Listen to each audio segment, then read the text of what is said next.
என் வாழ்க்கையிலே முதல் முறையா நீ இவ்வளவு பெரிய மீனை கையில பிடிச்சிருக்கே. எப்போ வாய் எவ்வளவு பெருசா இருக்கா சாமி. கட்லா மீன், கட்லா மீன் யாருக்குலாம் வேணும் இன்னைக்கு பார்த்தீங்கன்னா இந்த டேம்ல தான் நாங்கள் பிடிச்சிருக்கோம். அது பார்த்தீங்கன்னா நம்ம திருப்பத்தூர் மலையனூரா சரி ஆண்டியப்பர் டேமுக்கு வந்திருக்கோம். ஸோ இந்த மீனை வந்து நம்ம இங்கே தான் பிடிச்சோம். இன்னைக்கு எல்லாம் சமைச்சு சாப்பிட்டு இன்னைக்கு இதோட ஃபுல் வீடியோ பார்த்தீங்கன்னா நம்மளுடைய vlogல வரும் யூடியூப்ல. மறக்காம பாருங்க. தேங்க்யூ.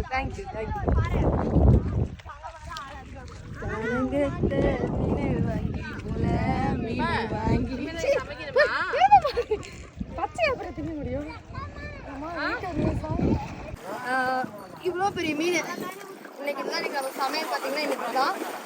ஸோ நாங்கள் பார்த்தீங்கன்னா இந்த பரிசனை போயிட்டு அங்கே போய் சமைக்க போகிறோம்.